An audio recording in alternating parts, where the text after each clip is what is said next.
significant, but 40 days is different. It makes a big difference. And again, that's due to cases being adjudicated, more trials. I want to assure that the community, this isn't just about letting people out that shouldn't be out.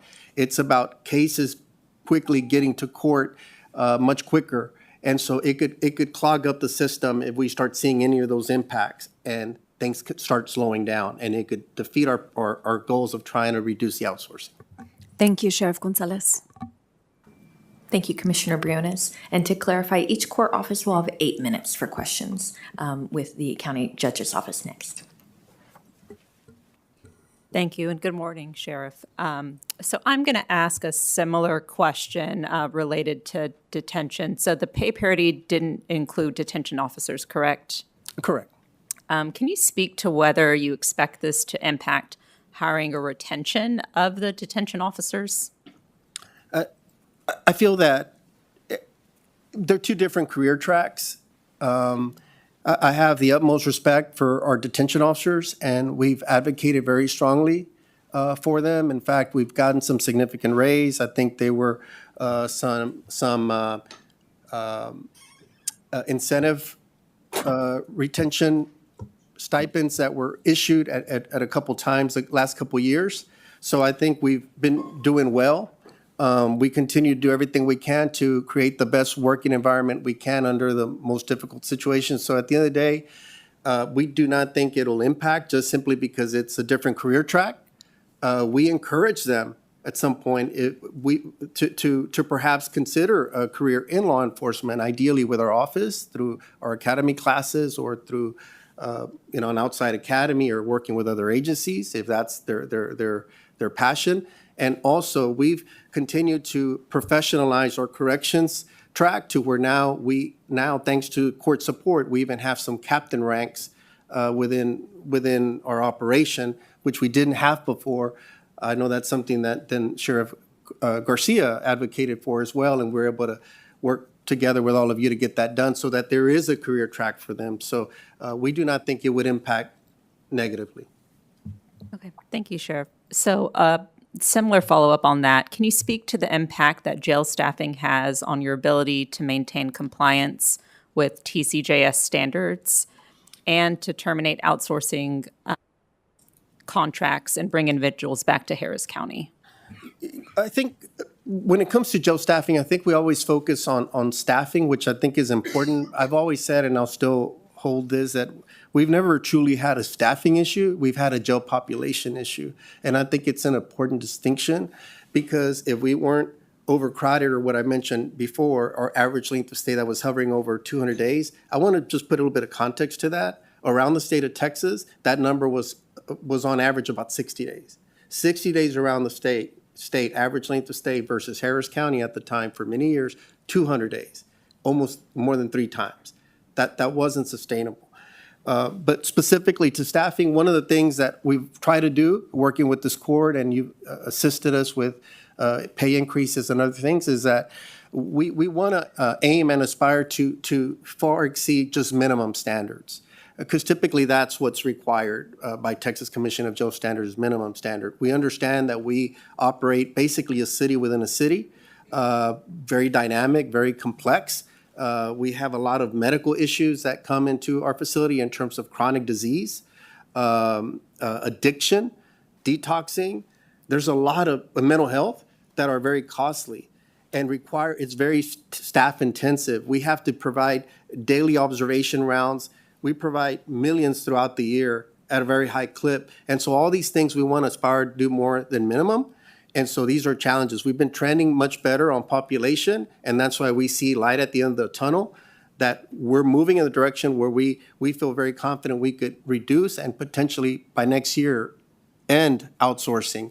But we have to make sure that other pieces align to that as well. And as I mentioned, that other state action doesn't impact some of those numbers.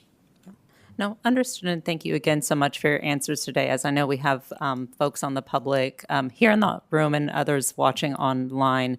So there have been some ideas thrown around related to revamping some of the specialty dockets to focus on low-level felonies. Is this a measure that you would be supportive of, or that you believe would have a notable impact on the jail population? Yes, I am supportive of specialty courts. Often I attend some of their graduation events, for example, where individuals have successfully completed intense programming, for example. I think within our jail population, we have a very diverse mix of individuals that come through our system from veterans.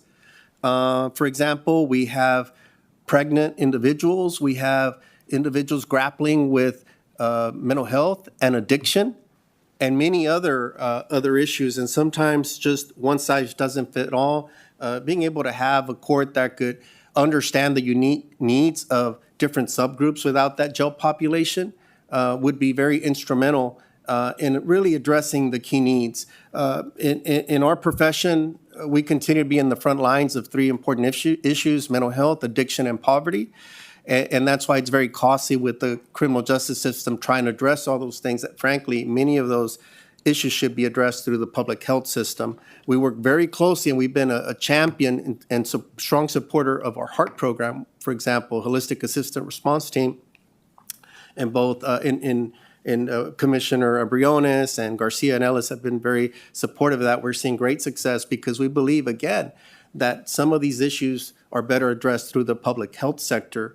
And just want to put in a point of personal privilege, just to commend this court for appointing Leah Barden as the permanent executive director of public health. She's outstanding, great selection, and we look forward to continuing our work with her and that team to continue to find ways that we could better address some of those issues in our community and not necessarily in the criminal justice system. Yeah, no, I think, totally agree. I think that my boss would agree. And just to note that public health, unfortunately, has, I think, 3.4 million right now in cuts. And that's something that we've been looking at, the county judge's office, right, the budget holistically, because if you're going to cut to, right, certain departments, it actually might, see an increase, and, right, folks going to the Harris County Jail. So just being mindful of that. You had talked about SB 9 already. Can you discuss whether there are any other recent changes to legislation that you expect to impact your department in any significant way? If not, that's okay. But yeah, anything there? I think that, again, delays in the court system, would obviously, change course a little bit and perhaps, get us back in a position where we have longer lengths of stay. And I'm talking pretrial detainees, because most of the folks that are inside the Harris County Jail, typically over 70% are pretrial defendants. We're not a prison system, and there's an expectation for any local county. It's just a pass-through. And so, any changes to slowdowns within our local criminal justice system would have an impact.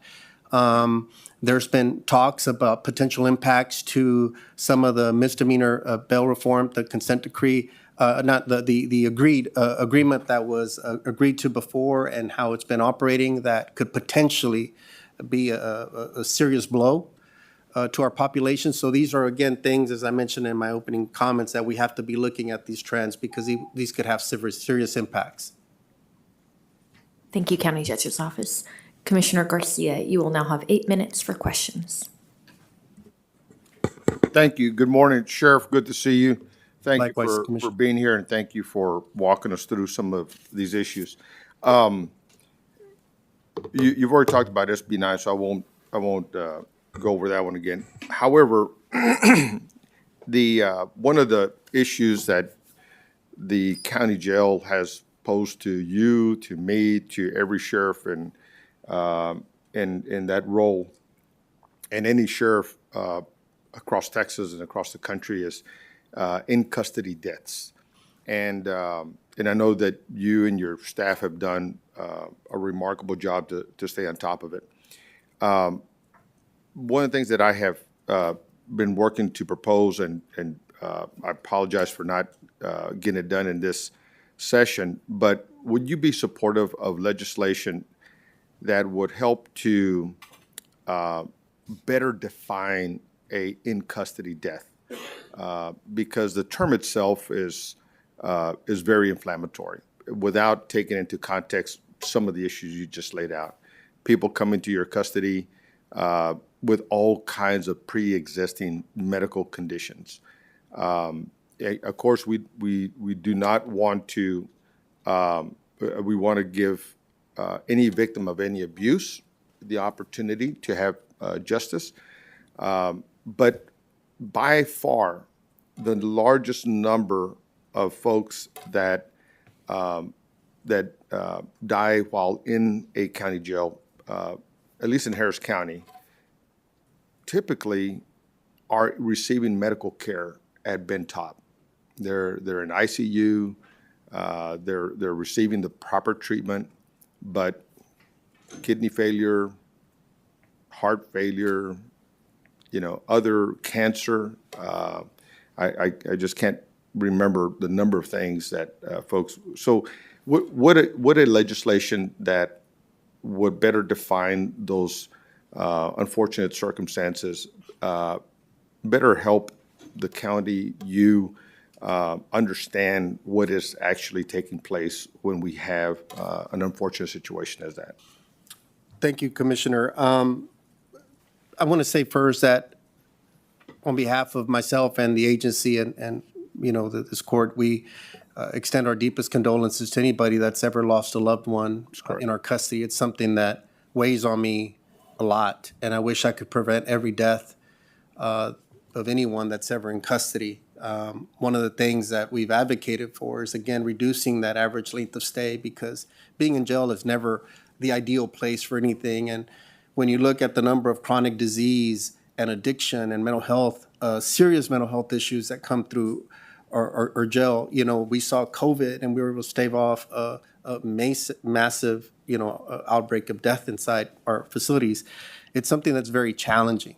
And the vast majority of what we encounter and we see are many times deaths due to ultimately, what happens is the results, toxicology, and also sometimes it trails in catching up, and the results end up being due to some form of natural cause of medical condition, maybe addiction-related type issues, toxicology where it shows some type of toxicity, other elements that are there, and so it's very complicated. And so, for example, a couple years ago, if not maybe 2 years ago or 3 years ago, when we had a higher number than what we typically have seen, individuals never stepped foot in our facility. They were in a violent encounter with a local law enforcement agency. The person was wounded, was taken into custody, was taken straight to the hospital. And 2 or 3 of them, if I mistaken, never even set foot in our physical footprint. Mm-hmm. But it's considered a death in custody under our umbrella. Yeah. And so we've been able to work very hard. One of the things we wanted to do when I first became sheriff was to reduce suicides, that are also very, and we've done that. We've done an excellent job through our Zero Suicide program, partnered with Harris Center, and we've seen great success with that and other elements. So it's a very challenging issue. I just wish there was, like you mentioned, more context around it that individuals would see. If we had hands on somebody, then that needs to be elevated and scrutinized, and we go through that scrutiny. It's multiple investigations that are done by an outside agency as required by state law, by the DA's office, ourselves, and others. But if it's potentially due to a natural cause, then to me, perhaps it would have been nice to have that under different categories. Individuals understand that sometimes people just die from, we have an older adult population, a geriatric population. We have an infirmary. Maybe you don't know, we have our own infirmary inside the jail. We don't have a detox facility. I wish this county did in the future, as we reimagine what corrections could look like, did have a standalone mental health facility that could better treat members in the community instead of incarcerating them. Mm-hmm. And then a detox center where they could really deal with addiction, because detoxing in a corrections facility is a very complicated situation. Yeah. And even dealing with pregnancies and stuff, we have on average about 20 pregnant women at any given time. It's a very specialized population. So could we work together on some legislation that would help not just you, but sheriffs across Texas, maybe even, it might even brand into something nationally. But I think it's important because I think it could help other legislation. I think it could help create more support for diversion programs like the one that I have worked on to make sure those folks get sent to the right facilities before they end up in your custody.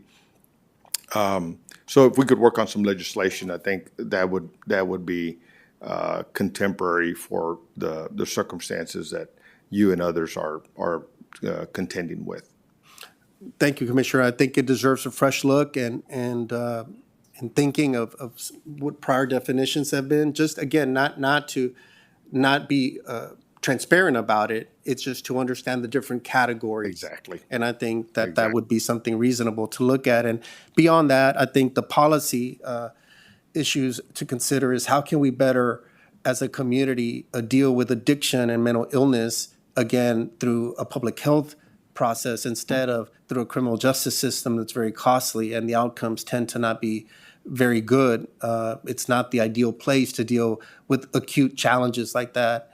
I think local jails were never meant to be the de facto mental health systems, and we're the largest in the state. And so again, kudos to all our teammate members and partners that work within our system every day to do the great job that they do under those very challenging circumstances. It's one of the greatest unfunded mandates that this state has imposed on county jails, and actually on unfunded mandate across the country, because every sheriff across the country is struggling with this. One of the things that also has changed in your environment is the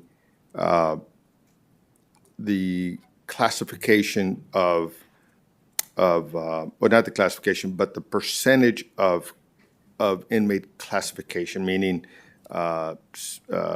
serious risk, medium, and low risk.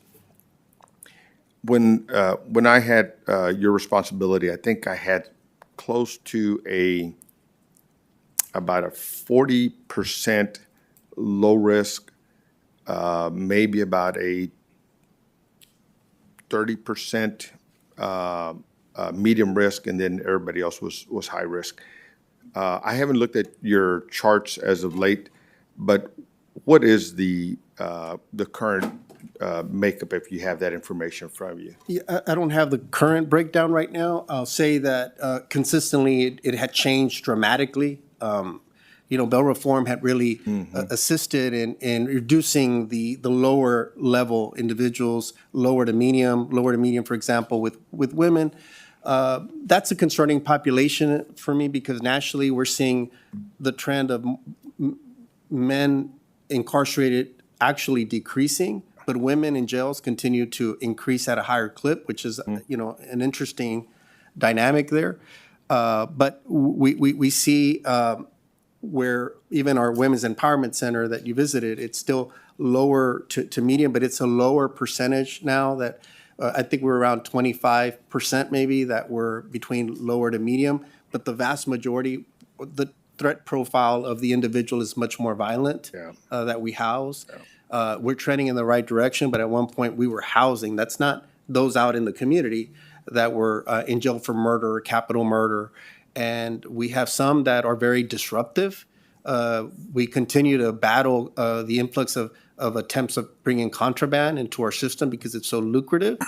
And so it's a very serious profile. But again, it really speaks to the job that law enforcement does every day to put their lives on the line. I was talking about, for example, the violent individuals that we continue to pursue. Thanks for your support on Viper, on launching that, the Violent Persons Task Force. You saw the success that we have thanks to your leadership on that, the number of people that have been brought in, and our folks do a tremendous job. I want to brag on our homicide detectives as well. We have approximately a 91% clearance rate in this county. I believe it's the best in the nation. That's right. It's something that we don't tout enough, and we should. There's no higher crime than murder, and if you commit a murder in Harris County, you're most likely going to get arrested. 91% clip. That used to not be the case. Yeah, it wasn't. And so, again, kudos to everybody. That's probably best in the nation. And again, we want to reduce murders, which we're actually holding the line. We're doing really well in keeping violent crime under control in unincorporated Harris County, thanks to us and all our partners. We're seeing double-digit reductions in aggravated robberies. In homicides, we're staying neutral. In fatal crashes, we're reducing single digits, but still. But in robberies and aggravated assaults, we're seeing double-digit reductions in unincorporated Harris County. But to your point, those that are arrested, which we do want them arrested, we want them held accountable. That's the vast majority of our profile, which changes the dynamic in our jail system. That's right. Because they're much more problematic. Yeah. They don't kind of stop some of the criminality once they step into a jail system. Sometimes that assaultive behavior may continue against our staff many times or with each other, even though we are seeing reductions because of a lot of efforts to reduce use of force on our side. But we're still having to hold the line because it could be a very challenging environment, as you well know. Yeah. So to that end, I ran into one of your former detention officers who is now a deputy, and we talked a minute about his experience working in the jail, and so I just want to take this opportunity to say to your detention staff, they have one of the most difficult jobs that the public doesn't get to really see or understand. So my compliments to your leadership and to those that work specifically in detention, but the Harris County Sheriff's Office as a whole. Thank you. Thank you. I'm proud of all of them. Thank you, Commissioner. Next, Precinct 1. We'll have 8 minutes for questions to be followed by Precinct 3. Thank you so much, Sheriff, and thanks to your whole team for all you do to keep Harris County safe. Thank you. You just spoke about how the jail becomes the largest mental health center in our state. And I was wondering, I know you said that the sheriff's office does not control who's in the jail or for how long, but you have, under your leadership, taken a number of efforts to reduce the number of people who are arrested or who stay in the jail. And I was wondering if you could talk about some of those pre-arrest deflection or post-arrest diversion efforts that you've either led or collaborated in. Yes, absolutely. We have a 24/7 diversion desk that's at the inside, the booking area. I wish more would utilize it, to be quite frank with you. But when we have so many agencies around the county that aren't under my purview, we can't mandate that anybody use it per se, but it's something that's there to try to see what I mentioned earlier, that some individuals that really are just going through some type of crisis situation and really should be maybe diverted to the Ed Emmett Diversion Center, for example, that has some bed space, that we could try to deflect them there at that point before incarceration. We've been supportive of that. I'm so proud of our partnership with the Holistic Assistant Response Team. Your office has been very supportive as well. It's an alternative response model. I really believe that with leadership of Leah Barton, Lupe Washington, Dr. Brown, and others, it's never been better than what it is right now. Our team is working with Assistant Chief Suarez. We're working very diligently with them. You could ask them when they present, if they haven't yet, of how well that partnership's going. We're seeing great strides. That's going to be another way of us. We're already seeing calls that we would have traditionally responded to, sending a more appropriate response to some of those crisis calls, and we're seeing it expand now, and so we're grateful for that. And so we also have a very established homeless outreach team that also deals with individuals who are that, trying to get them housed and dealing with other things through the social service networks that they have. Very proud of our partnership with Commissioner Garcia in the Employed to Empower program that looks to stabilize individuals that would have most likely ended up incarcerated, cycling through the jail for some things. It's able to get them employed, give them marketable skills, stabilize their housing situation, pay them a livable wage or a minimum wage to get their situation stabilized. We're seeing great success with that. And there's still more things. We've talked to District Attorney Tier recently about some other things related to possible deflection, where we could do some more lead type programs, maybe with some other minor type of crimes. Well, you led right into my next question, which was, do you think that there are any opportunities that we're not doing yet, but that we should consider that could enhance deflection or diversion, whether it's lead or something else? Yes, absolutely. Didn't get much traction before when I was trying to get more a cite and release program going. Again, that's something that the legislature under then Governor Perry and the legislature at this time passed cite and release with certain minor crime categories. I think that that could be a potential area again with some safeguards, under very limited, safeguards that we could track. I still believe that, that if somebody's battling with addiction and mental health, that perhaps we could look at some alternatives. But again, it's always in mind of keeping our community safe, trying to be thoughtful, trying to borrow best practices, evidence-based practices of what's worked elsewhere. We're always open to that. That's why, again, you'll see how strongly we're advocating for HEART, for example.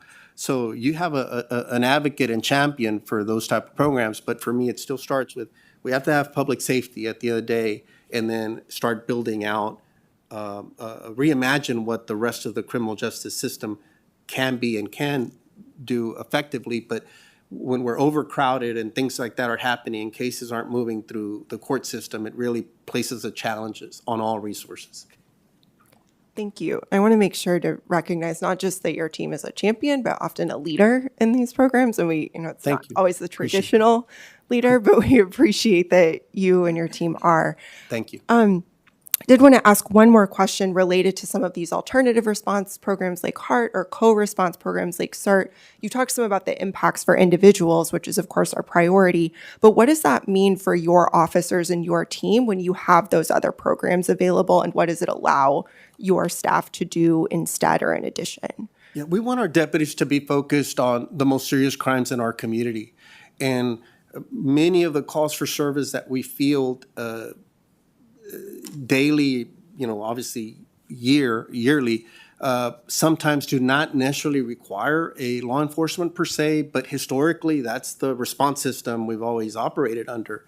And I think we could become more creative, reimagine what the response model can be, because we want our deputies, to be ready to respond as quickly as possible to the most pressing needs in our community. That's what they're trained for. That's what they're ready for. And too often we get called to some issues that really, frankly, can be better addressed through maybe a public health model, maybe not always exclusively.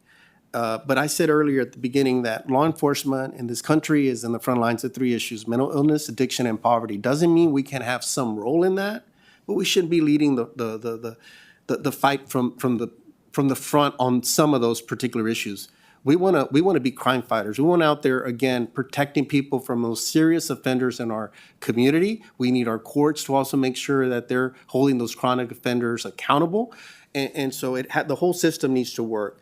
But there are many opportunities, and I think we could still find others where maybe alternative responses would be the better match. And that's why we're so happy to be partnering with Executive Director Barton, Lupe Washington, others, because they're really thoughtful, and we're really working together collaboratively to find those responses. It's already a proven model we're seeing under Commissioner Briones' leadership in her area, under in your area as well as Commissioner Garcia. And I know we're spreading, I think maybe in our patrol District 5 as well, which is Northwest, in District 4. So really across the county, it hasn't been fully deployed, but it's moving in that direction.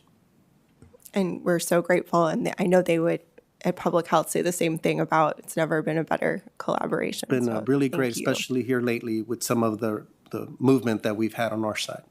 and I'll just put this out there in the few remaining seconds I have. Your team shifting gears has really been so helpful in sharing data, which helps us. We have to understand a problem before we can diagnose and treat it. And especially when it comes to anything booking or post-booking data. Is there anything that we can do to support that highest upstream data sharing, where I think sometimes your team has shown a lot of willingness, but maybe that we have operational challenges in getting the full picture?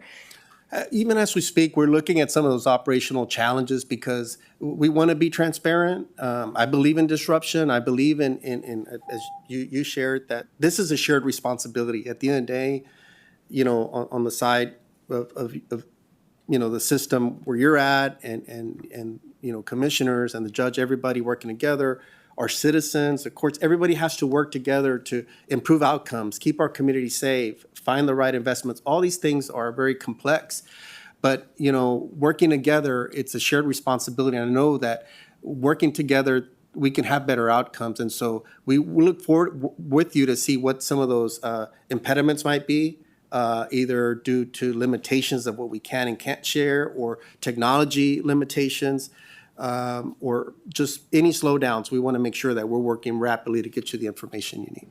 Thank you. And thank you for doing everything you can within those limitations. We appreciate it. No, thank you.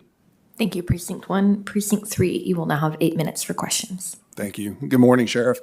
Thank you, you and your team for being here. I see you got 3 chiefs in the stands there. I appreciate all your team, your executive team. They all have given me their cell phones. The relationship with Precinct 3 couldn't be stronger, and we appreciate that. So it leads to my first question, which would be kind of piggybacking off Commissioner Briones. I know that pay parity probably helps you guys out a lot. And so can you talk about like your current staffing levels and where you project them to be, and what kind of impact we may see?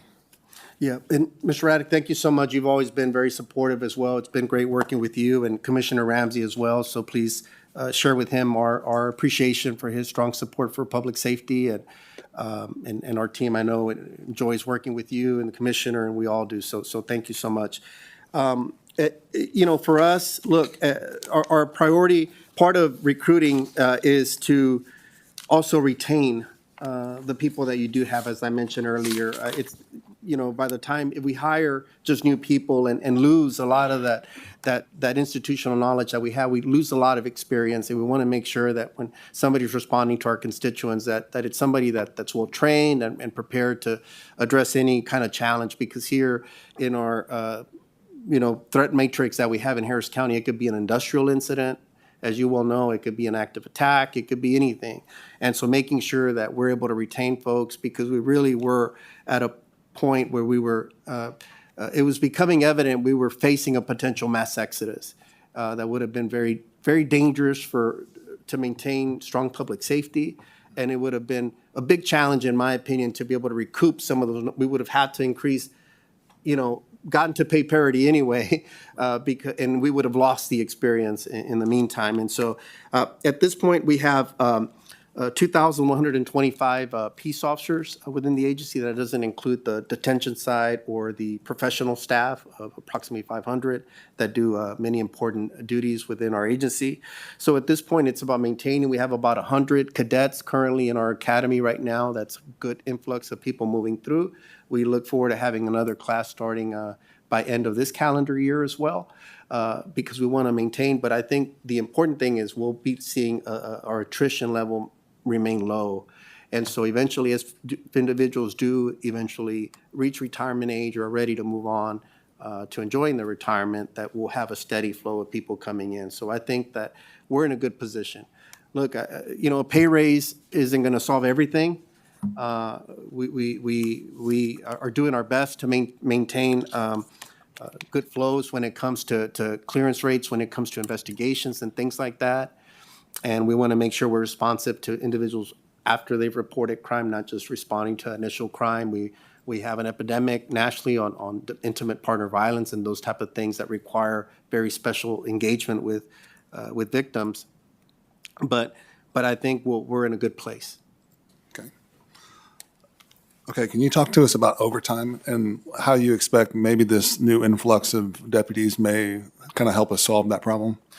Yeah, one of the things that we're doing to that, first of all, again, through retention, by not having a lot of vacancies, the flow of cadets and lateral deputies that are coming in will be helpful. And the other thing that we've done as well is that we're taking very serious our responsibility to provide the strongest public safety possible. And so we're looking within even our own operations. As we speak, we're not resting on our laurels or just banking on only, pay parity. We're looking operationally, see how can we better redeploy the resources that we have.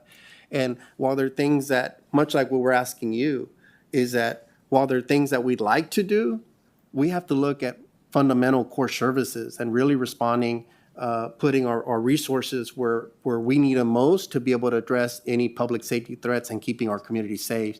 So while many things are important that we do, not everything might be critical.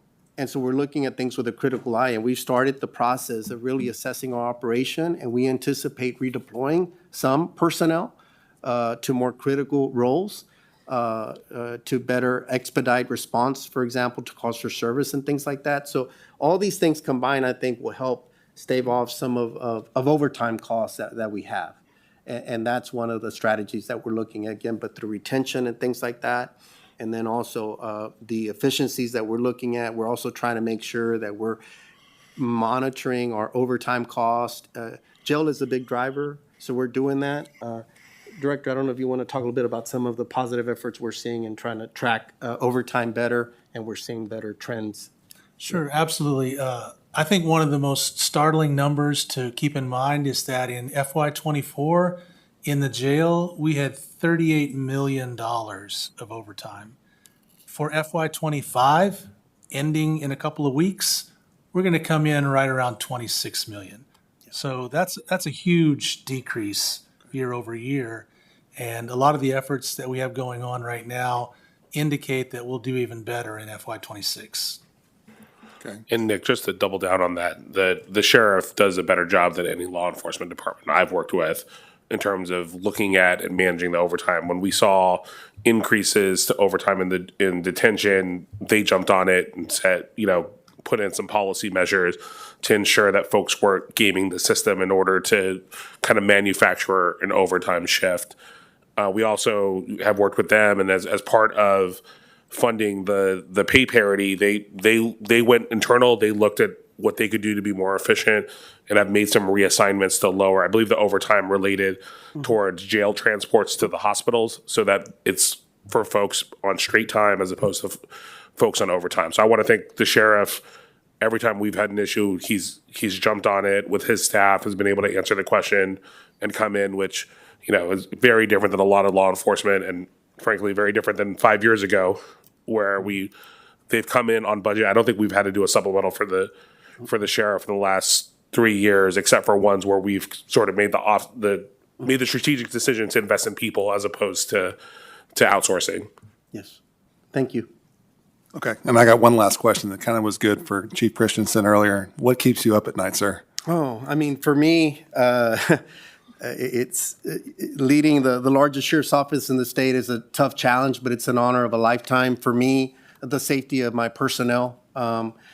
Every day, and like any other employee in the county, respectfully to everybody that does a great job, Harris County law enforcement deputies and constables are the ones that have to venture out at night and keep us safe while we all sleep.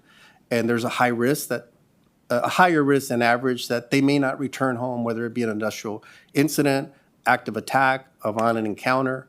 And so the safety of our personnel, our jail personnel, is what keeps me up at night, coupled obviously with the safety of our community. The loss of innocent lives that are out there, because that's our top duty is to serve and protect.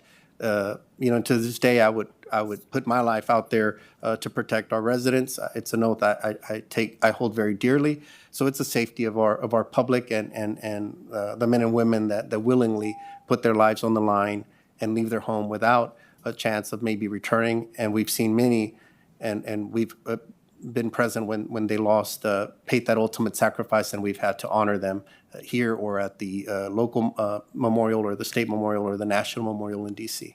So that's what worries me and keeps me up at night, the safety of our people. Thank you, Sheriff. Thank you, court offices. Sheriff, you will now have 2 minutes for closing remarks. Okay. Once again, I want to thank the commissioners, members, professional staff that's here today for this opportunity. I want to thank Mr. Ramos, Mr. Dickerman, and all their team, and of course, the members of the Harris County Sheriff's Office family. I'm very happy and proud that we're poised to see an important pay increase for them. That's much deserved. Historically, I don't think there's been a time in our history, decades and decades, where Harris County law enforcement was frankly paid what they deserved and what they've earned. And they work extremely hard, and we have to send them out every single day to deal with the toughest situations that people encounter, from the carnage that they see in fatal crashes to dealing with child abuse, industrial incidents, as I mentioned, people, murder, suicides, you name it. They have to encounter that every day. So the trauma is real. The impact that they see is something, those scars will last long after they retire from this job. And so being able to retain them, being able to pay them fairly and competitively, I'm just so honored to be a part of that process, and I thank y'all for hopefully making that possible. Very proud of the Harris County Sheriff's Office for all their hard work, all our members, detention officers, professional staff, our communications operations, as well as obviously our deputies for the job they do. Again, it's an honor of a lifetime to be able to serve with them. I'm in awe every day when I monitor the radio or I respond to a scene and seeing the tremendous work that they do. Very proud of all Harris County law enforcement, our constable partners as well. We do an incredible job. I talk to colleagues all over the country, and many obviously visit because they want to see many of our operations and see what's happening here, because they see many positive things happening. And just very proud of all our members, and thanks all of you, and to our Harris County residents as well. Thank you. Thank you, Sheriff Gonzalez. Thank you, Sheriff, and thank you to the Harris County Sheriff's Office. Thank you. Our next presentation will be from the Intergovernmental and Global Affairs Department.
Welcome to the Intergovernmental and Global Affairs Department.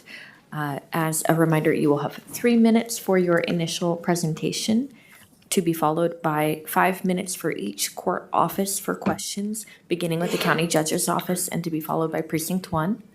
And then you will have 2 minutes for your closing remarks. And when you're ready. Thank you. Good morning, everybody. Tammy is unfortunately sick today, and she sends her regrets, but Matthew and I will do our best to fill in. Tough act to follow following Sheriff Gonzalez, but we're excited to be here today, so thank you for this work. We are, particularly compared to the Sheriff's Office, one of the smaller departments in the county. We are very lean. We try to punch above our weight.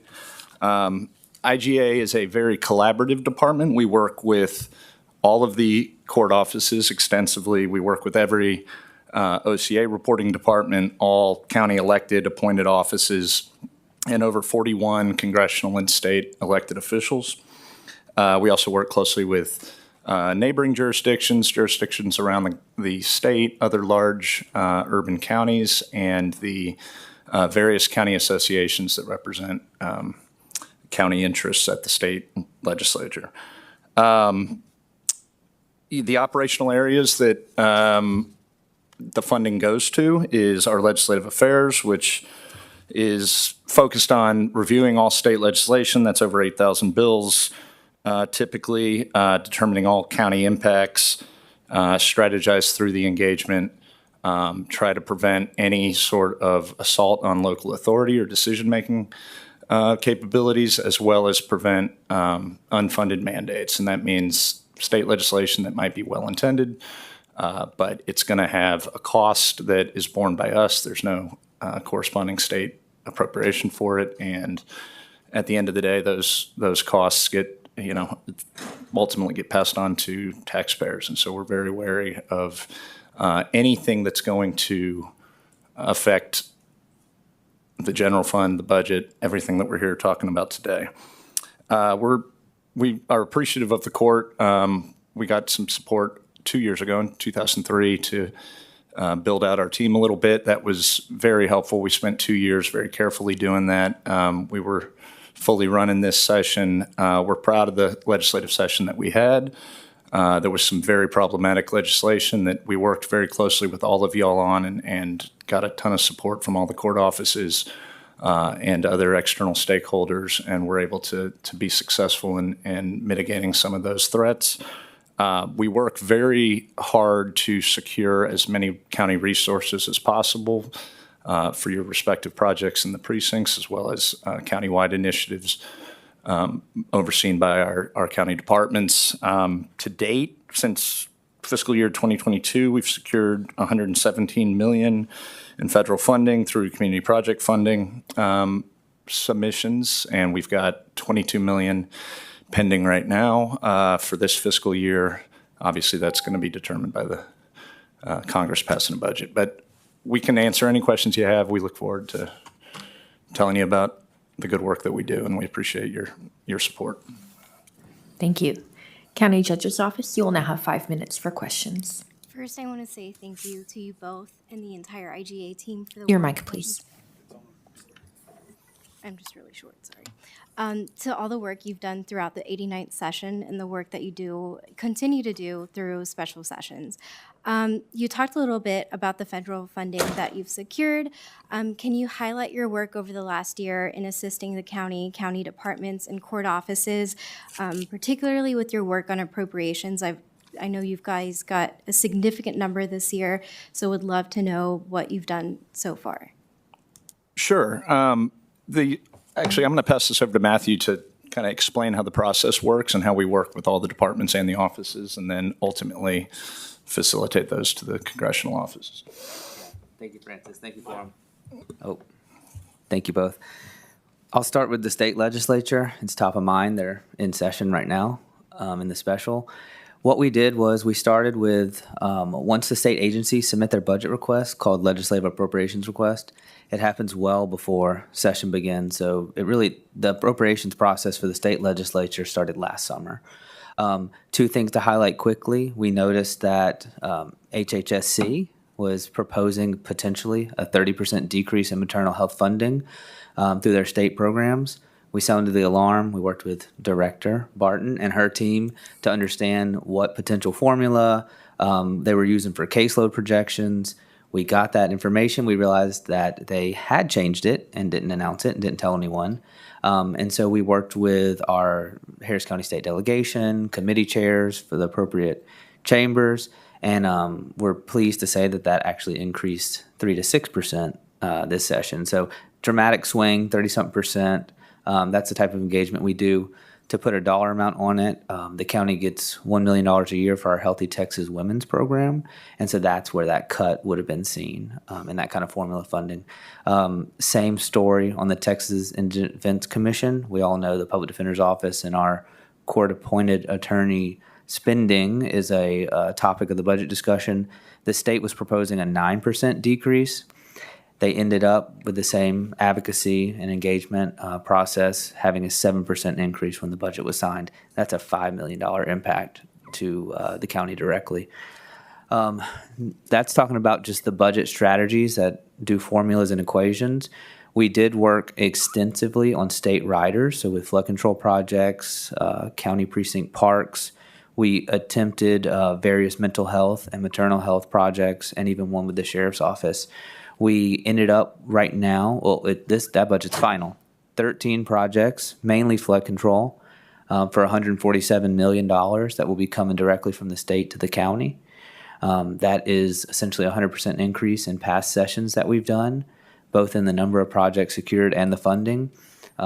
I would like to just point out that it's a very member-driven process. We obviously work with all the departments, and so we just want to thank our state delegation for their support. Federally speaking, we've had a tumultuous first 6 months under federal funding uncertainties. So we've been working with departments on communicating with the delegation, whether it be our Solar for All announcement that we're working on right now. We all know it's a $250 million grant that the county's already started planning for significantly. But then federal appropriations, so it's called community project funding. This year was very interesting because we were one congressional district short of what we normally have as from an opportunity standpoint. However, the team rallied behind each other, and we have 16 projects, which is 4 more than last year, despite having one less member to help carry the county's projects. And that was for $22 million. That is still pending. And that's the work we've done there. That one is really spread out. It's a public library project. It's a sheriff's office project. It is multiple county precincts and county roads. It's a public health project. I don't know if I mentioned that. And then, of course, flood control. And the way that process works is we work closely with y'all, with county departments, identify what you need. We go up kind of before the submission periods. Typically, it moves quickly if you've been involved in March or April. The offices all kind of have their own way of doing it, different forms. We go up to Washington at the beginning of the year. We meet with all of the congressional offices, really get a feel for what specific types of projects they really want to bring to the committee and what they're looking for in that cycle. And then we work with y'all on crafting a good project, and we're always keeping track of like the different rules that have changed each year at the committee level in terms of the appropriations subcommittees. Thank you, County Judge's Office. Precinct 1, you will now have 5 minutes for questions. Okay, thank you. Appreciate your work. First question relates to how you said you're lean and work cross-functionally and across divisions. When and to what degree do you believe staff limitations are reached and it's necessary to recommend involvement by either elected officials that lead our various departments, including the court, and or their staff? Can you provide an example? I mean, personally, we believe that engagement from elected officials is always the most effective advocacy the county can do on any issue. And so staff limitations, typically we're reaching out and requesting or feeling out our various elected officials on who they could talk to, who they're most effective conveying what particular message, whether we're playing defense or we're advocating for something that we, an initiative that we need or a bill that we would like to pass. In terms of staffing limitations, again, we're very appreciative for the court helping to give us a few additional staff. We were running pretty hard before that, and we hope that the results have been demonstrative and that we've not only secured a lot more resources, but have been able to work closely with you all in terms of being more communicative and being able to educate court offices and county departments more.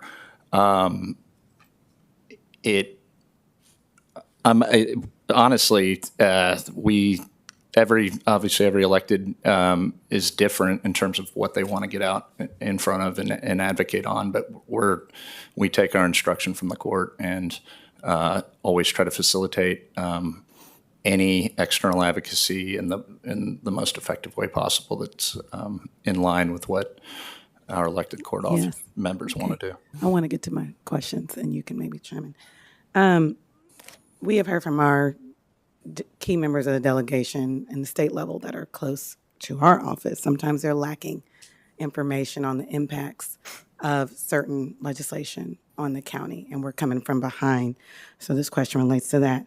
Have you had any difficulty, are you having difficulty with responses to your questions for data from inside county government? Does that create a delay in responsiveness?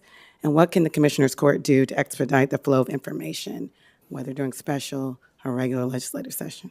That's a great question, and we recognize that the realities of the legislative session is, I mean, things are moving really, really quickly, and so we understand that on the back end at the county level, it's an immense challenge sometimes to get that data. We do feel we've got a good system in place. We're always trying to make it better, and we do have a lot of plans in the next few months to really work with certain departments that maybe were a little less responsive or less agile as we were combating some of this legislation. I think that we do lean on y'all a lot at the court level to help us maybe nudge more participation or clearer information flow from some of our departments already. But I certainly think it's something that we can always improve on. And I'll pass it over to Matthew. I know he'll have some thoughts here. Yeah. Thank you. One thing that we've done, Tammy's directed the team, since we switched to the Telecom Atlas training where it automates the bill send out and the response rates, we have a lot more data to show exactly that a department was asked to review 150 bills, whether they reviewed 5 or 140, et cetera, and the time it took for the responsiveness. That information was presented to Tammy and Francis very recently, and Tammy intends to roll that out to the court offices to explain just in general how the new Telecom Atlas system worked, and then seek your feedback. Potentially could be helping us fine-tune the process. I'd like to mention on your first question, every other Friday, we have a Commissioners Court meeting with IGA. That's the Chiefs of Staffs and the Legislative Affairs lead join. We have great participation. Many of you join all the time. And that's where IGA makes sure that we update everyone on what we're working on, strategic advocacy, et cetera. And then we ensure that any alignment or surge of court resources that we might need is brought up at that time. I'd just like to close and say, the special will hopefully end and we'll enter the interim, but we have to continue to work throughout that interim. Our state can't just hear from us and understand what we're facing. Thank you. Thank you. Thank you, Precinct I 1. agree. Precinct 2, you will now have 5 minutes for questions. So just wanted to thank you, IGA, for all of your work during session. It's been an incredibly tough road, and so I appreciate all the time and effort your team has put into getting us through it. I also want to give you props for increasing the level of information you provide us through meeting summaries. We get those and review them, and it saves our staff a lot of time because I know your staff is putting in the work of sitting through those long meetings. And so thank you for that. And I think that is directly correlated to some of the budget increases that you got last time we had this discussion. Francis, you alluded to that earlier. And so to put a finer point on the budget impact of IGA, I was wondering, Matthew, if you could go through what you all have been able to accomplish through CPF federal appropriations since appropriations picked back up, the improvements that we've made in the process over the last several years, and juxtapose that with the overall impact of IGA, a little tiny department, on the county budget. Can you tell us a little bit about that? Absolutely. So for lack of a better term, the earmark process that Congress brought back in FY22. Since then, Francis said the number to date, but we can add in what's pending. It's right around $130 million in direct federal allocations. Those are projects that they've been spread out everywhere. So the largest one we ever got was for over $12 million for the Institute of Forensic Sciences. It was to build out a new lab. And so it's really almost every aspect of the county has benefited from this congressionally directed spending. It's something that I know a lot of departments have continuously come back and asked us to help align their needs with the members' priorities. And just speaking on the staff level, we have been able to maintain a robust federal appropriations engagement during the same state legislative session that happens every other year because of the staff expansion. All the reports that we write, I think he has a couple of the official ones, all the meetings that you're talking about attending, that was through our internship program. That was through our new staff that came on. And it kind of alludes back to Erica's question on how are y'all able to continue to advocate and engage and communicate at a high level while still doing the legislative work, still doing the policy analysis work and the funding request. And we've been able to do that with our temporary labor and our staff increases over time. And the good work of the precincts and the departments really tuning in and putting good projects together and being responsive to kind of the last second demands for changes or alterations that we might get from a member of Congress that's interested in submitting the project. So we couldn't do it without y'all. And it would be safe to say that the CPF and even the state, the riders that y'all have been instrumental in bringing in to the county are far exceed the budget of IGA overall, year to year, and of course over the span of since CPF has been back, right? Yeah, particularly on the state side, we brought in a little over 80 million last legislative session, as Matthew alluded to. This most recent one was 147 million.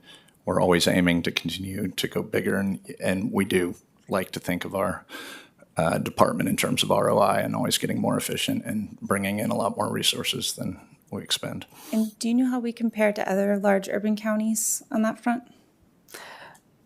Yes, we ran a report and we had it verified independently by the Office of County Administration. They did the same analysis and it showed that Harris County across the nation outpaced every other county 2-1. And then one of the closest competitors was even some of the city partners. And so we compared to our large cities and we outpaced the city of Houston also 2-1. And every time we hear from our members in Congress, they have nothing but praise to say about the departments and the court offices and their technical expertise and the quality projects they put forward and IJ's ability to just help coordinate that and get everyone on the same page. I yield back. Thank you, Precinct 2. Precinct 3, you will now have 5 minutes for questions. Good morning, guys. I appreciate y'all being here and the work that y'all do, as well as Tammy. I know that Tammy babysat me when I was in Austin, make sure I was everywhere I needed to be, and y'all are extremely efficient. So I'll keep it short and sweet. I'm going to give y'all an opportunity to kind of talk about some of the stuff that y'all have accomplished. Can you list off some of the accomplishments and some of the funding that y'all have secured for Harris County this year or so far? Absolutely. So a lot of the projects, they've even been getting media coverage that we saw. I just read an article just last week. Representative Sam Harless put out a news article in Community Impact on the Kickerillo Misher Preserved. I probably should have chosen a different project to name, but I know it's near and dear to Precinct 3. It's a major project for the community. It's over $22 million for the Cypress Creek watershed, which we know that's a watershed that is very large, very vocal. And so it was good to help that community bring in new resources. Another project that we ended up helping with was various projects in a partnership with Bel Air. And the reason I bring it up is because it ends up involving directly Harris County's channels that end up stored in the water. But it was a $54 million project that the Flood Control District was able to partner and help support for the city of Bel Air to bring in. And then the main thing that I think we're really excited for is the Sheriff's Office is in line, it's pending, to get new mobile command units, which are going to be just instrumental to have ready for hopefully the 2028 Republican National Convention to be deployed in potential disasters and emergency situations. And then, depending on timing, even the World Cup, having them staged and ready to go. Okay. It seems like our return on investment is pretty solid with you guys. Do you guys feel like that we're in alignment, or we're investing the right amount of money in IGA at this point?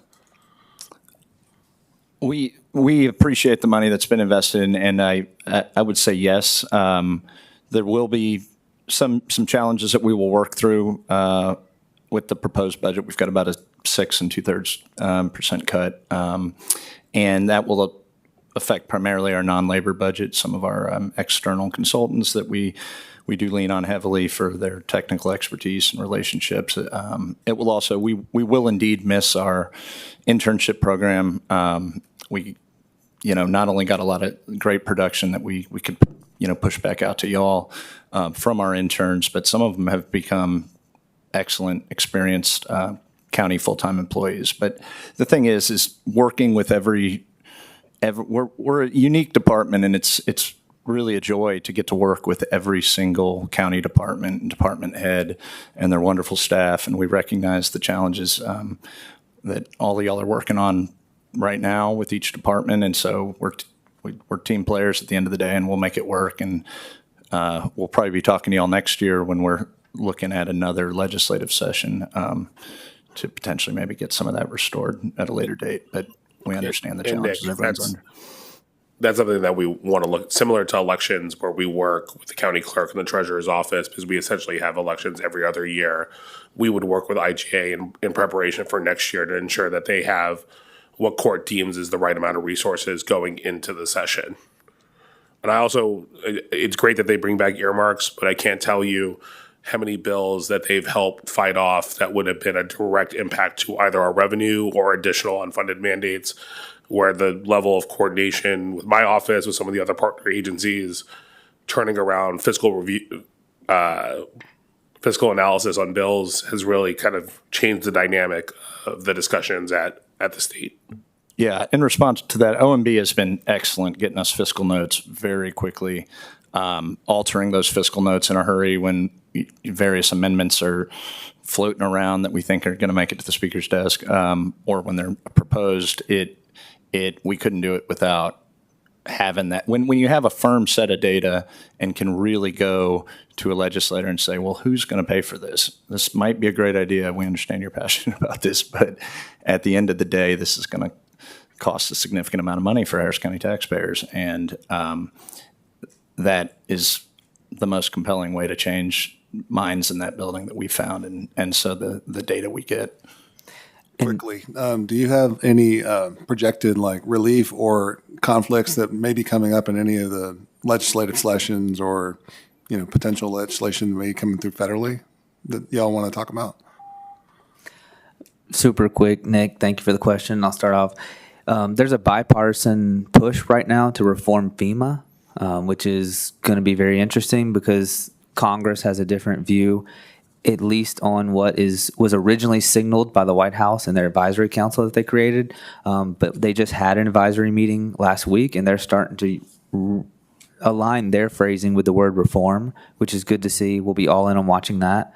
And if I may, Nick, one thing on the budget impacts that we haven't talked on is the potential for a hiring freeze that will come before court. IJ does have one open position. It's at a manager level. We're such a small team. A lot of the budget impacts that we're seeing are labor support related, and therefore to not be able to fill that new position over the next fiscal year would be very impactful for us. So we fully ask for and support an exemption process that's very limited for certain cases to bring it back to y'all at the right time. Thank you. And I'll just add one thing in terms of fights on the horizon. We've seen it each subsequent legislative session, but it was particularly aggressive this session, and we anticipate it will continue into the future. There is a concerted push coming from certain parts of the developer community that's really aimed at limiting our county authority, how we manage plats, inspections, whatnot, condenses our timelines, creates a variety of civil liability issues for the county. And we will be watching this carefully and continuing to engage with stakeholders and the developer community and with y'all on making sure that we're able to continue developing affordable housing and in a safe and thoughtful, proactive way. Thank you, Precinct 3. Precinct 4, you will now have 5 minutes for questions. Good morning, guys. Good morning. Afternoon.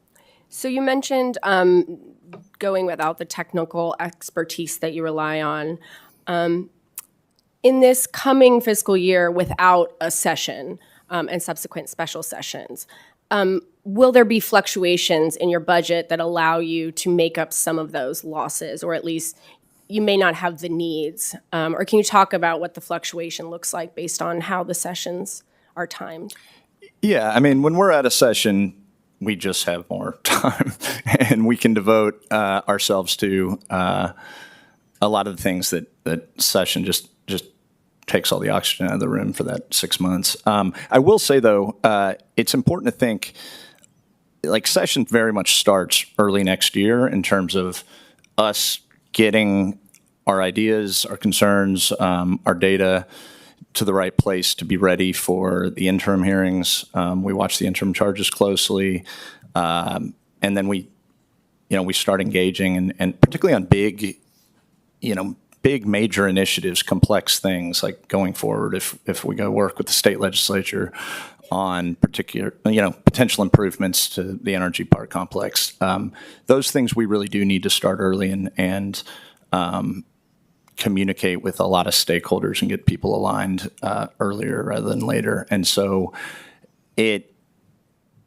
we'll be able to manage in the off year, to simplify my answer. But again, going into the session, we'll probably be needing to lean on those again. Aaron, quickly, one thing for us to keep in mind, even though it's a non-session year, we'll still have interim charges, we'll still be preparing, but we also have the FIFA World Cup. And as you know, court directed IGA to help coordinate that process, stay involved, keep everyone informed. But also from a budget standpoint, of course, we'll have some flexibility in the travel. There's always a baseline level of travel that the team will do, and we'll be in Austin a lot next year. But certainly, there's some flexibility there. Thank you. Can you talk about efficiencies or cost-saving measures that the IGA team has implemented or worked through during the last few months? Yeah, we saved a lot of money on travel this session compared to last session, and particularly compared to sessions before that. We've just, instead of using hotels, we've been doing Airbnbs, long-term extended stays. We, buy bulk packages from Von Lane so folks can travel that way, and they can work there and back. Other efficiencies, we've tried to leverage some technology subscriptions effectively to just more quickly create deliverables to get back to y'all and to get out to elected offices at the state and federal level.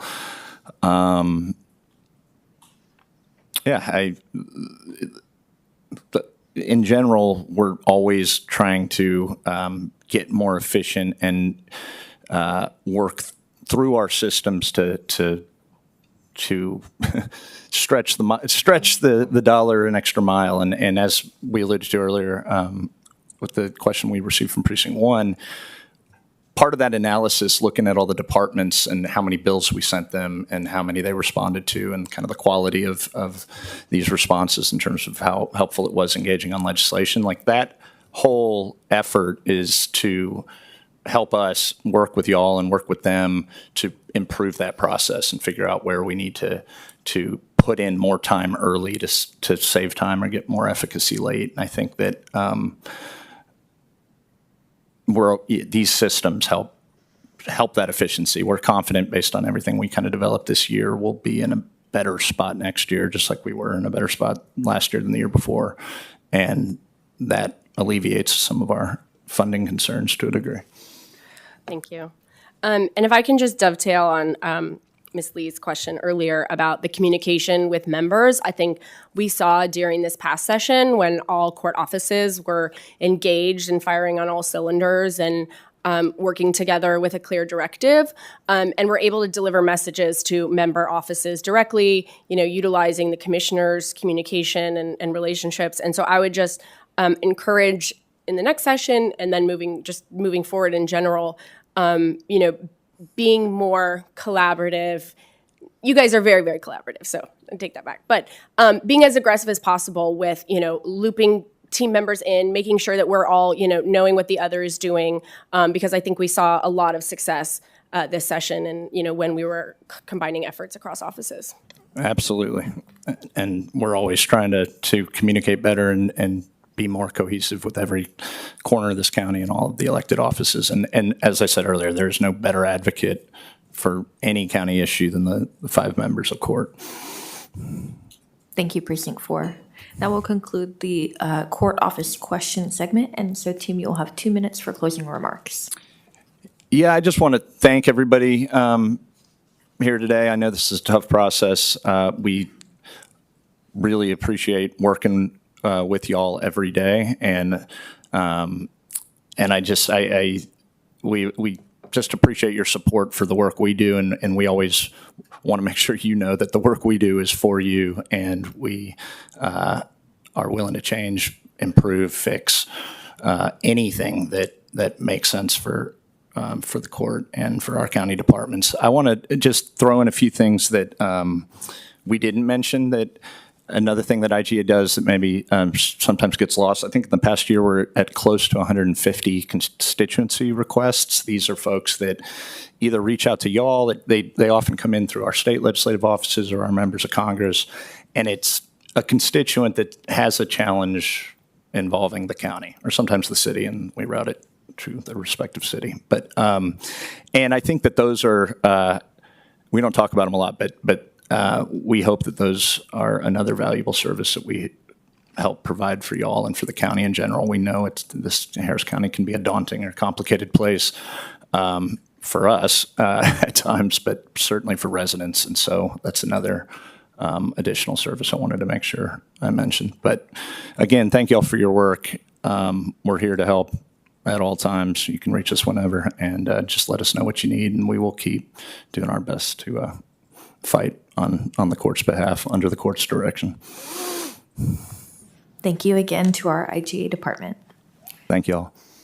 Our next presentation will come from the constable departments, and we will begin as scheduled at noon.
Good afternoon and welcome to our Harris County Constable Departments. As we begin this session, we want to recognize that since we have 8 constable departments, the format will change just a bit. So each constable department will have 1 minute for an introductory presentation. Then each court office will have 5 minutes for questions, and then each constable department will have 1 minute for closing remarks. And so we will begin with Constable Precinct 1. Good morning. Good morning. I want to first thank Commissioners Court, professional staff, and Office of Budget Management for assisting with the pay parity. That was a really big thing for Harris County law enforcement.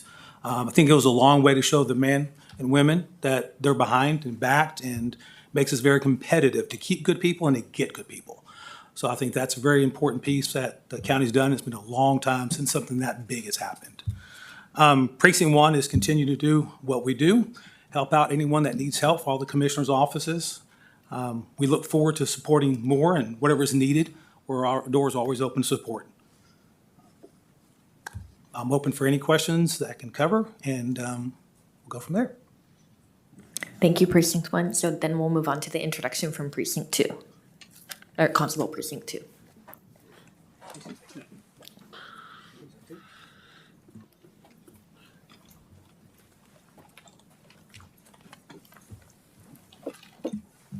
Hi, I'm Chief Hecker with Constable Office Precinct 4, Constable Mark Herman's office. I'm here to represent the constables that aren't here. A few of them decided to have me come down here. First of all, to say thank you, as was mentioned from Chief Gore and the sheriff earlier, for the pay parity. It allows us to not only keep the people that we think are the top of the line, but also to recruit those, specifically the people that we want showing up at the doors when you call, when my parents call, when my wife calls, when my kids might call for help, the ones that will show up. That's vitally important. As you know, the law enforcement ranks aren't full, especially some stuff that the past 3 years, and we're trying to pick the best people we can. For instance, in the last month, I asked my recruiters who we hired, and we hired less than 10% of the people that applied, because we're trying to pick out those people. And this pay parity with HPD is going to allow us to do that, and we appreciate you for that. We also did put in a few service enhancements that we'd asked for. In lieu of that, we're going to requestfully, politely pull those back. There's some sums that we think are very important that we think we need to do, but we're going to hold those till next year. For instance, such as a nuisance abatement team. We get a lot of calls for that type of stuff with things in the county, and with the health department and the county attorney's office reaching out for help with that stuff. We think we need some people fully for that to kind of get away some of the blight that's coming up to help the property values and the things in Harris County get to where it needs to be. So those are things we'll bring back next year. Thank you. And my understanding is that we can now move on to questions from, we do have another. Apologies. Please. Precinct 8.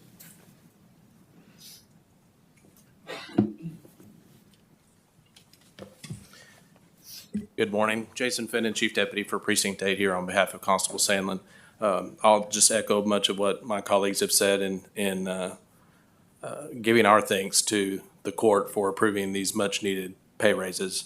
As Chief Hecker mentioned, it is going to assist us with not only recruiting, but retention of the sworn personnel that we do have. So thank you very much. Thank you. Are there any other representatives of constable departments who wanted to briefly do an introduction? Okay, thank you. Now we will move to questions from court offices. Each office will have 5 minutes, beginning with Precinct 1. Thank you all for being here. At this time, we do not have questions. We'll move to Precinct 2. Thank you. Thank you, Thank you, Chief, for coming by. A question I did have, so this year the court authorized the constables to establish the detective rank for the very first time in their history. Now, the Sheriff's Office, through its Criminal Investigations Bureau, they oversee roughly 220 detectives handling a wide range of cases in unincorporated Harris County. Is there any collaboration, coordination in how investigative cases are managed across jurisdictions shared by the constables, the Sheriff's Office, and other municipal police agencies within unincorporated Harris County? Is the question for Precinct 1? For anybody. For us, yes, there is. We collaborate with a lot of different cases. Because you got to remember, a lot of the times the cases, we're the first to arrive on the scene, so we'll be gathering the information, and then if it's a case that the Sheriff's Office is going to handle, we'll pass to them, or it may be something we handle internally. I think the same. I'll stand up here. Before? Okay. Yeah, and it is the same. We have several detectives that have been doing investigations well before this quote unquote was established. For instance, we have people that look into child sex crimes or that type of information, our special victims unit, and they collaborate with the Sheriff's Office Watch Command with their detectives to make sure they're not working the same thing, that we'll do the cases back and forth, so. Got it. So speaking of, so can specific investigative cases be transferred to one agency into another, and is there a specific protocol for that? Yes, it's very easy. It's actually on the same computer system, so all they have to do is put in the detective that's going to work that case, and it won't be sent to them, whether it's with any of the 8 constables or with the Sheriff's Office. Got it. My last question is, earlier this morning, the sheriff noted that his patrol response model can always be improved, particularly to calls for service that involve a lot of social issues like poverty, addiction, and mental health. What patrol response model do the constable use when addressing calls related to those type of issues? I think, like what the sheriff said, there is a lot of ways you can improve. The constables, especially Constable Herman, the rest of the constables, really push for a proactive response and not a reactive response. In order to get calls for service down, you're going to have to be proactive. If you're reactive, all you're doing is going when they call and ask for help from 911. You show up, you go from that one to the next one to the next one. To be reactive, they've got to see you. You've got to have deputies on the street, knowing who just moved into the house, knowing who's going to come up and knock on the door and introduce themselves, saying, welcome to the neighborhood. This is a great place to live. I'm Deputy such and such. If you need anything, reach out to me or my department. We are here. By doing the reactive response to patrol, which is really what community policing is, it's going to not only make those people more comfortable, they're going to be able to get out with their friends and enjoy what's in there, enjoy the parks that the precincts have put so much money into because they feel that safe. And I think that's the biggest thing with the patrol response. It shouldn't be just 100% reactive. It should be proactive. Thank you, Chief. We use the rest of our time. Thank you, Precinct 2. Precinct 3, you will now have 5 minutes. Good morning, guys. Thank you all for being here. My first question was going to be merely just about, are y'all's needs being met? Are y'all have any open needs that are being unaddressed? Yeah. As always, we try to do the best that we can with what we have.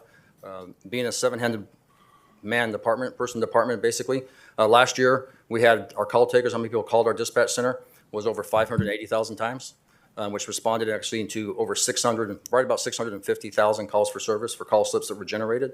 So that's a lot of calls for our people to answer. So yes, they're doing, and I think they're doing a great job. If you look at our response times, they're very low because we try to get them to get in there and get what you can, get the information you can, get the report done. So like I said earlier, they can go out there and be proactive. So there are some things we think we need, like we put in for those service enhancements, like I mentioned earlier, but in lieu of the current condition of the county, we've decided we'll wait until next year to try to push some of those.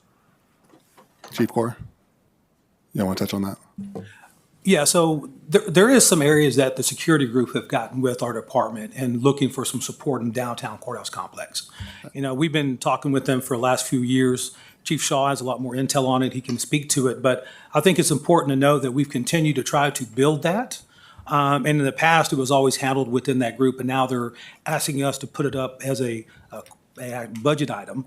But when we got the data back, it was past the deadline of turning that in. So that is something that I think Chief Shaw had given to both commissioners' offices. Given to all the security.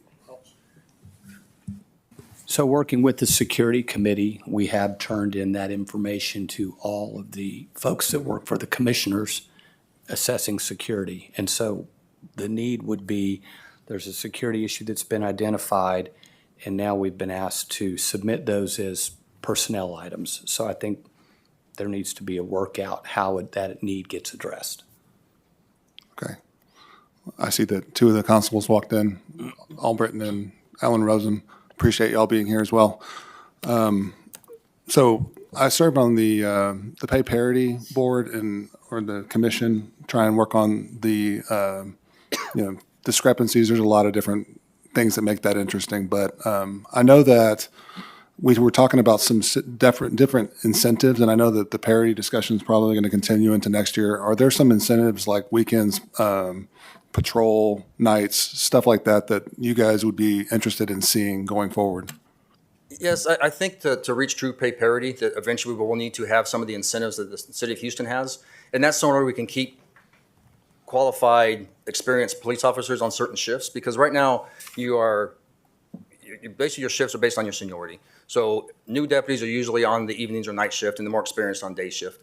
If there's a reason why they would stay out there for a little extra money, like the city of Houston has, we'll be able to spread out some of our experienced officers. So there'll be some on nights, there'll be some on evenings, there'll be some on the weekends. So that is something as part of that pay parity committee meeting, or the committee itself, that we decided we would discuss for the next budget cycle.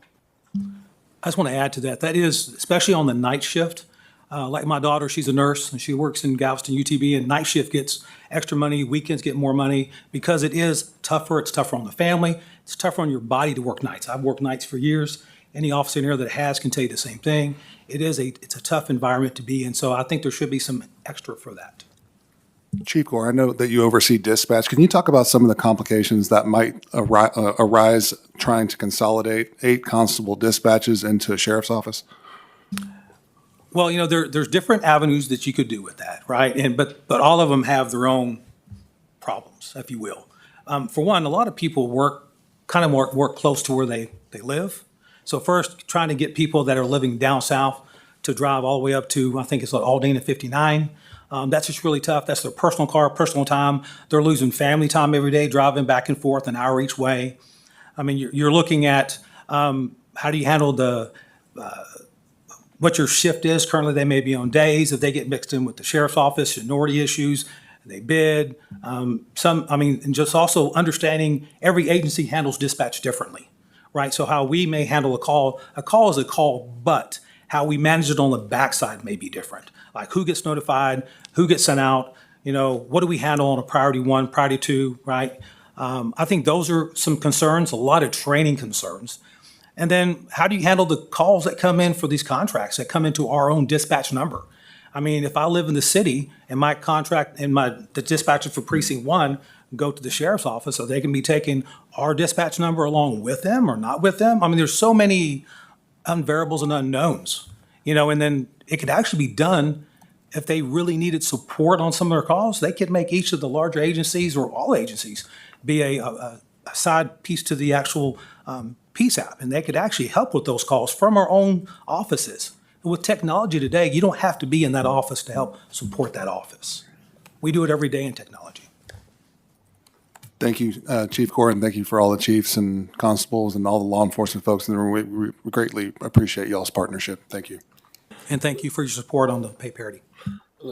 I saw that Constable Alberton and Rosen stepped in. We gave everybody a minute as an intro statement. Feel free to use it now or reserve it for later.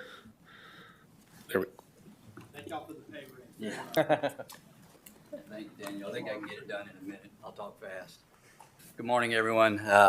First, I want to express my sincere gratitude to Commissioner Ramsey, Briones, and Garcia, as well as your prospective staff and budget office, and all other county departments involved for your commitment to achieving pay parity between our deputies and the Houston Police Department.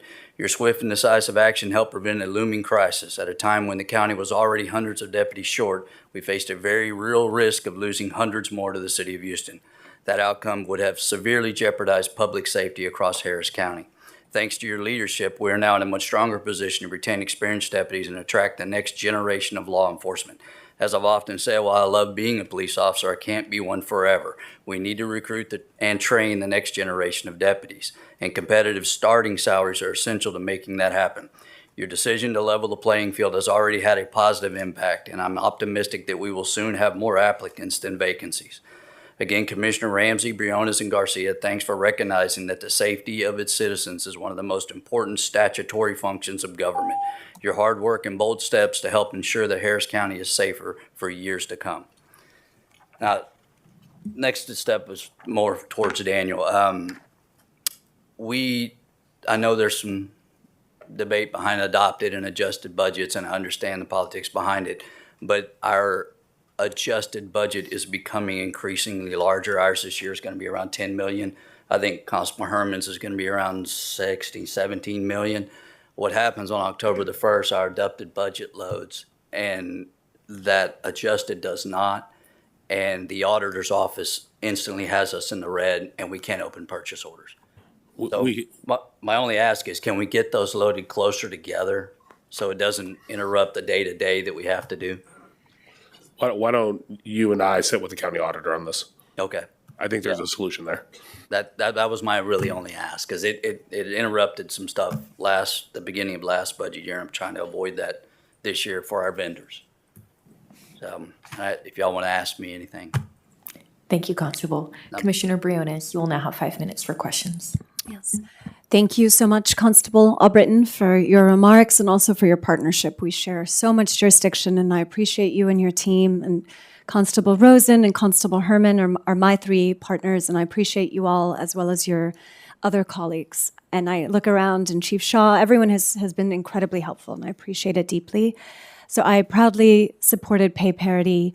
I know we've begun discussing the reasons and what we anticipate will positively happen as a result of pay parity. And to me, it was one of these non-negotiables that we needed to make sure we kept the experience, kept our officers so that we can keep Harris County as safe as possible. And so thank you for your partnership. Thank you for everyone on the committee that made it happen. I look forward to it happening effective October 1st because it was the right thing to do and it was an absolute necessity. So my question to you is, from your vantage point with your teams, what did you see as the ongoing challenge that we were solving for, and what impact do you believe pay parity will have on our Precinct 5 and the other precincts? Yeah, like I was saying before, there were already a lot of folks that had applications in to leave.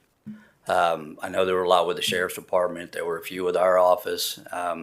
You're going to remove a lot of the officers that have been here like under 10 years. That was just going to go away.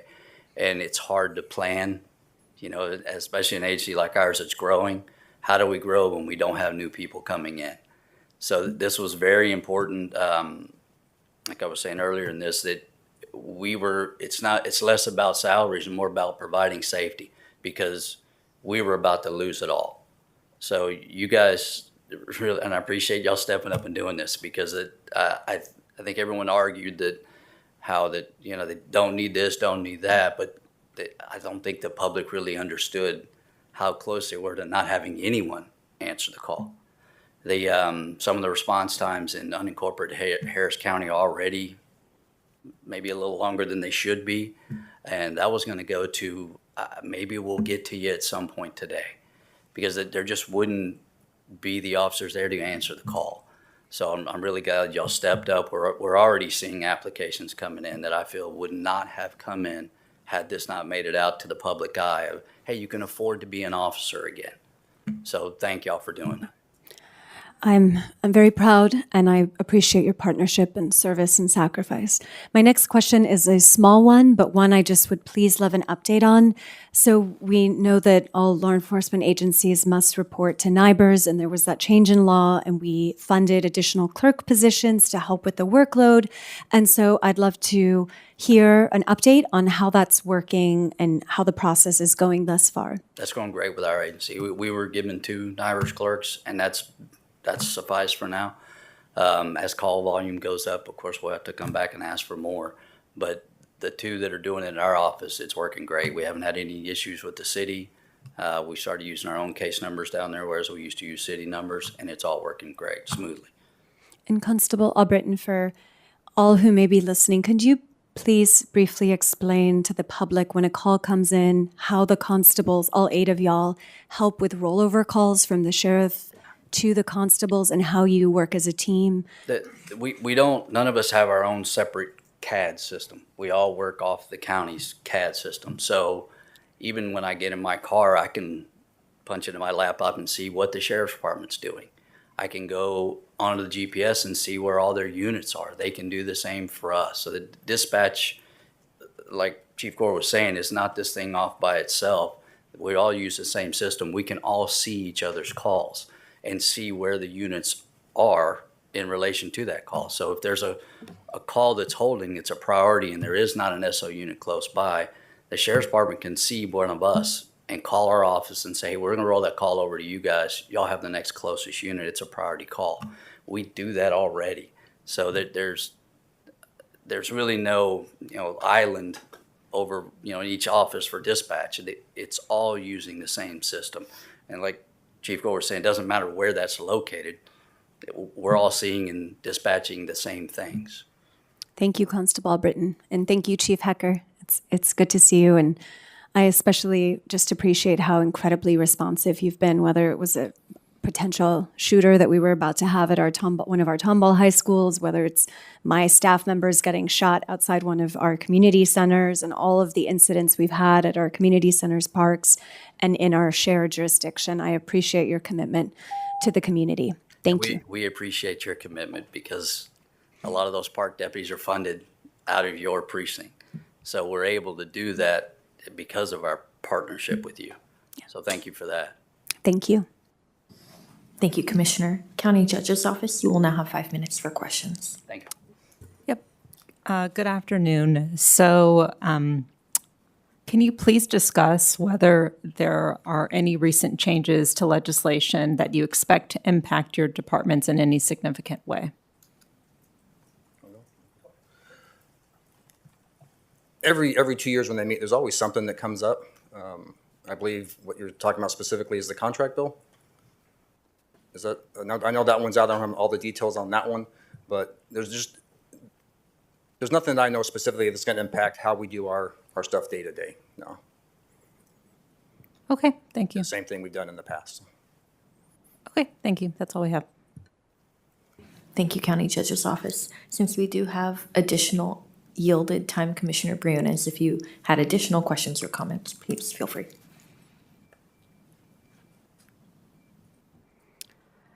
So maybe Chief Shaw, if you could please take this, or if you all want to tag team this question. I know something that we have talked about quite a bit is security related to the Criminal Justice Center and the Juvenile Justice Center, as well as the downtown complex generally. Could you please share some key updates? And I appreciate your partnership with the Fire Marshal's Office and all of our partners. Could you talk through some of the updates and some of the key opportunities for continued improvement?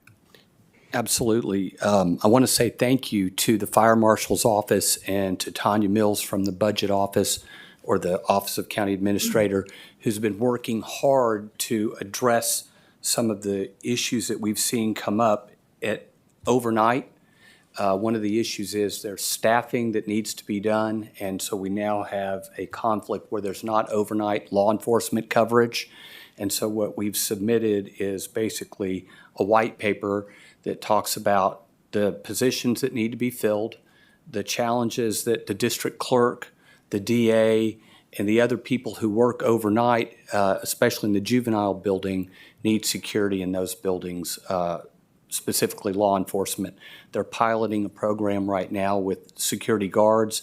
We've submitted some information about how that's going, so we would urge all the commissioners and the court to look at that information.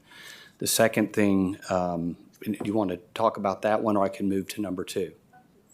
So the second issue has to do with, they were talking earlier about innovations in law enforcement and how we address some of the poverty type issues or mental health.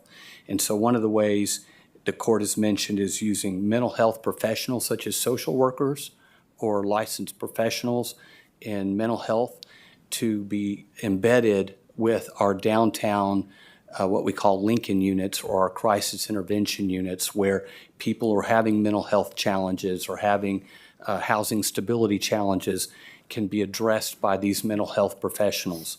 And so we've also submitted a paper on that.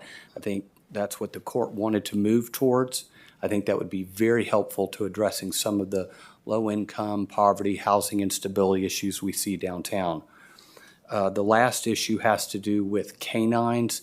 We see an increase in requests for canines who do detection for packages and other issues were currently too short. And so we have, Constable Rosen has arranged to have the canines themselves paid for, but we would need the 2 additional positions, and that way we could meet all the demands that we're currently getting for canines in the different buildings and throughout the complex.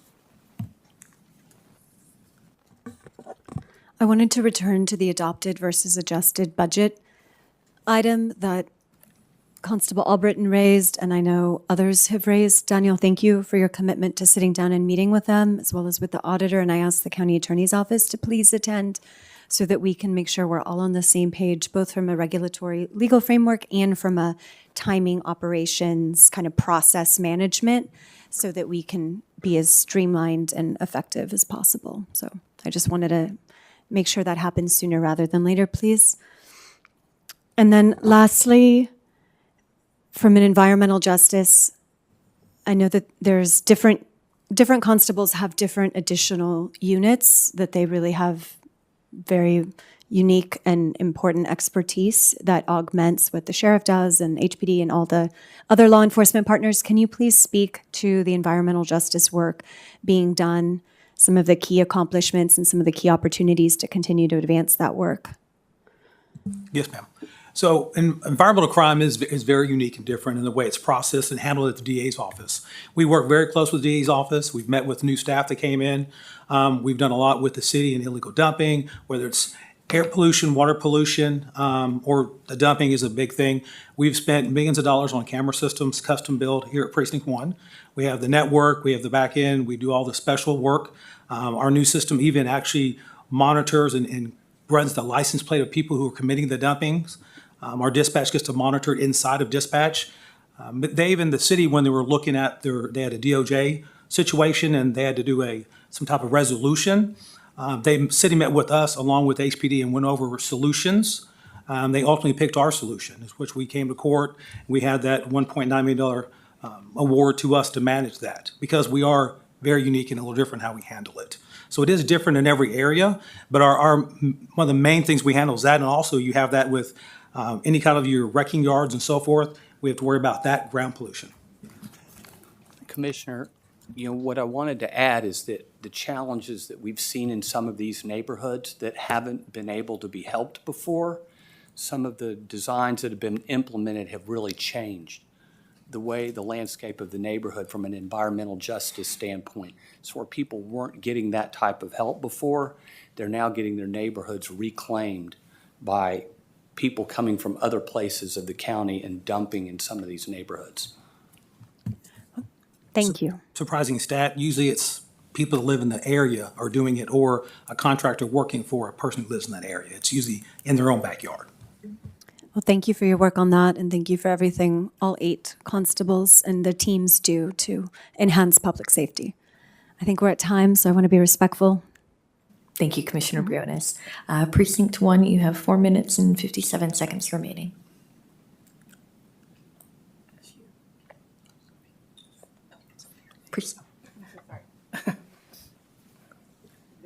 Thank you. Precinct 2, you have 2 minutes and 27 seconds remaining. No more questions. Thank you. Precincts 3 and 4, you had no time remaining. County Judge's Office, you have 4 minutes and 38 seconds remaining. Yeah. Don't need to use it. Thank you. Thank you.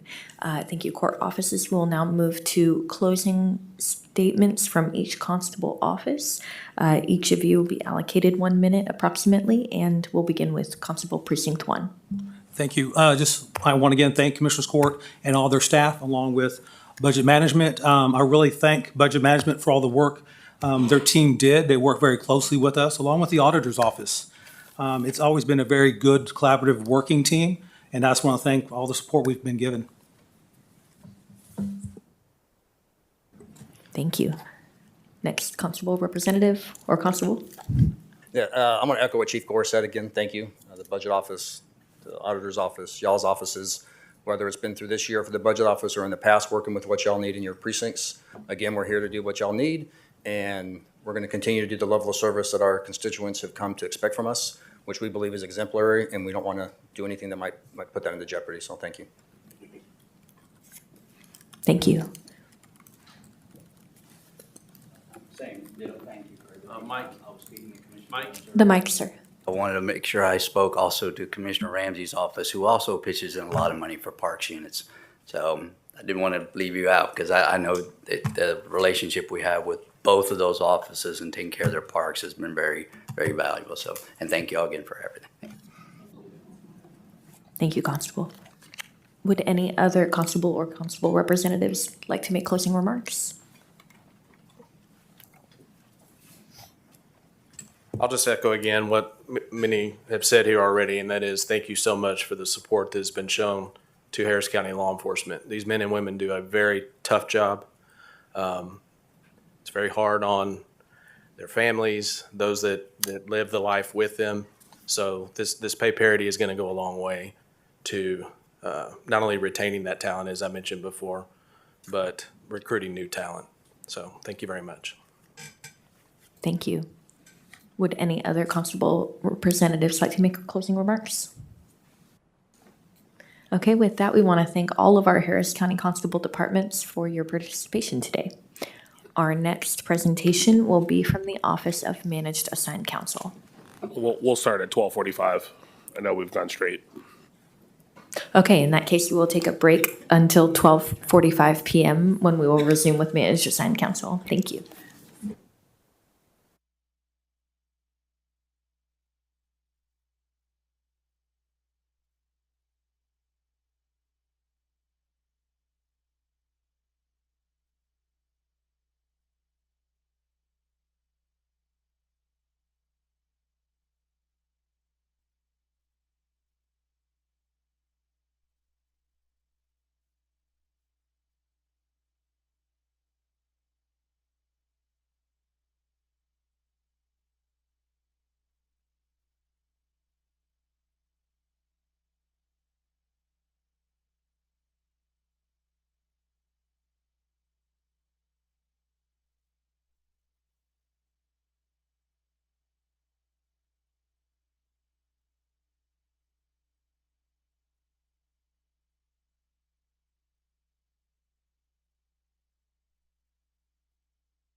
Welcome back, court offices. We resume our budget hearing presentations with a presentation from the Office of Managed Assigned Counsel. We will have 3 minutes for introductory remarks, and then each court office will be allocated 5 minutes for questions, and then you'll have 2 minutes for closing remarks. When you're ready, Director. Really quickly before Director Hardin starts, I just want to address this up front. After discussions with Director Hardin, we will be changing our recommendation for their budget and finding alternate offsets for the back. So I just want to address that up front, that in the next proposed budget, we will restore, I think it's the 200,000 that we originally proposed. Thank you.